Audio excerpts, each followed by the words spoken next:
எல்லாருக்கும் வணக்கம். நம்ம இப்ப எந்த படத்தோட ரிவ்யூ பார்க்க போறோம்னா, கண்ணாடி மூவியோட ரிவ்யூ தான் பார்க்க போறோம். சரி படத்த யார்ரா டைரக்ஷன் பண்ணியிருக்காங்க அப்படின்னு கேட்டீங்கன்னா, நம்மளுடைய கார்த்திக் ராஜ் சார் தான் வந்து இந்த படத்த வந்து எடுத்திருக்காரு.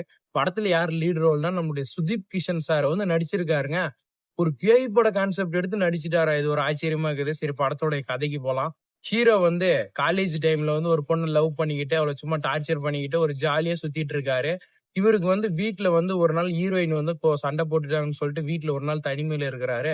அப்போ வந்து ஒரு கண்ணாடிய பாக்குறாங்க. பார்க்கும்போது அதுல ஒரு பேய் தெரியுது. அவன் ஒரு காமெடி ஆர்டிஸ்ட். ஆனா இந்த படத்துல வந்து உண்மையான பேயாவே மாறிட்டாங்க. நமக்கு கொஞ்சம் பயமாவே இருக்குது. அவர பார்க்கும்போது அவனுக்கு ஃபுல் அண்ட் ஃபுல் அவனே வந்து ஹீரோவோட உடம்புல ஏறிட்டான்னே சொல்லணும். அது பார்த்ததுலருந்து சுத்தி எல்லாமே எது நல்லது, கெட்டது எது நடந்தாலுமே அவருக்கு எல்லாமே மைனஸாவே தெரியுது. இவரு கூட பழகுறவங்களே பயந்துட்டாங்க. அப்புறம் வந்து ஒரு ஏசப்பா கிட்ட போயிட்டு, ஏசு சர்ச் கோயில்ல இருக்கிறவர்கிட்ட போய் கேட்கும்போது, இவருக்கு மட்டுமே இந்த ஒரு அமானுஷ்யம் தெரியுது. ஒரு டாக்டரால சரி பண்ண முடியாது. இது வேற எதுனா ஒரு விஷயத்தால தான் சரி பண்ணணும்னு நெனைக்கிறாங்க. சரி பண்ணவே முடியல. ஹீரோயினையும் அப்புறம் கை விடுறாங்களா இல்லையான்னு போற படம் தான் அது வந்து கண்ணாடி.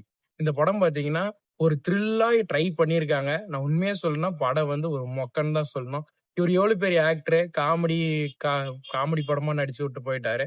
மறுபடியும் அடுத்த படத்துல அவர் நல்லா ட்ரை பண்ணணும்னு நான் கேட்டுக்கிறேன்.